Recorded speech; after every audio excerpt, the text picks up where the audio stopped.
Breaking news, Mega Scatterbomb resigned from admin an hour after today's GSM. See our MBS News Special Report for more details. At the GSM, staff enacted a new policy for moderator nominations, designed to target low-quality nominations.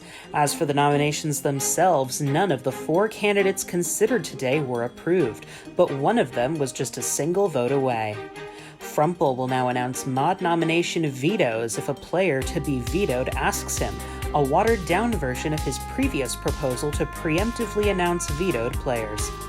We'll have that plus an overview of today's project and event approvals and rejections. It's Saturday, March 13th, 2021, and this is GSM Recap from MBS News.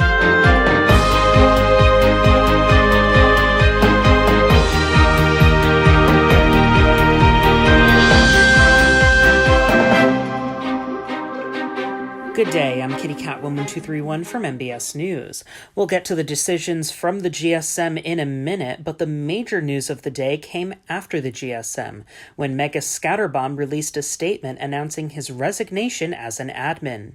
He cited both real-life responsibilities and what he described as the damage to the community caused by Modgate in October. MBS News aired a special report earlier with the full details of his statement. You can click the link in the description for that full report on the reasons why Mega Scatterbomb resigned.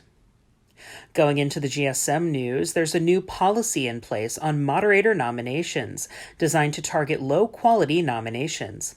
Moderator Kyle proposed a mod nomination cooldown policy to prevent the same person from re-nominating a candidate for several GSMs in a row, citing a string of repeated low-quality nominations from MRT member I7D.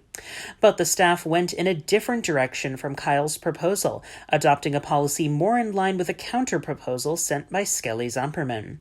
Under the new policy, moderator nominations are now required to address all the criteria listed on the ranks page of minecartrapidtransit.net that staff look for in potential moderators, which you can see on your screen right now, and include at least some amount of evidence.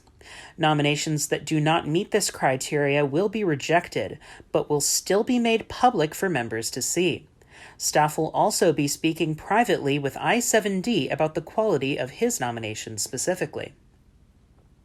Nominations did come in for this GSM, and of the 4 members considered for moderator, none of them were promoted, but one of them was close.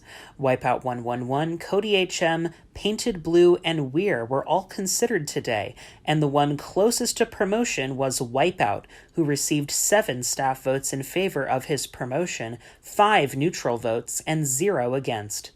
Candidates have to receive 2/3 of staff votes in favor, and if one of the neutral voting staff members had flipped their vote in favor for Wipeout, he would have met that threshold and been promoted. The prospect of the mod rank did not come quite that close for any of the other candidates considered today, however. Cody HM received a single vote in favor from AP Red, with 4 neutral and 6 against votes. Painted Blue didn't receive any votes in favor and received 5 neutral and 7 against votes. And Weir tied each category with a split staff vote, with 4 votes in favor, 4 neutral, and 4 against. A new policy is in place on the circumstances in which Frumple will publicly veto a member for consideration for moderator.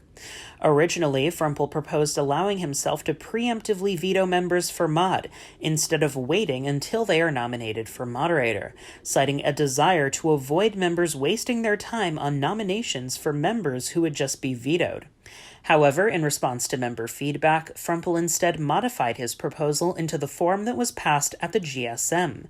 Now, in addition to vetoes being announced when a member receives 2 nominations for mod, members can also privately ask Frumple if they are to be vetoed, which will result in Frumple announcing that member's veto status publicly.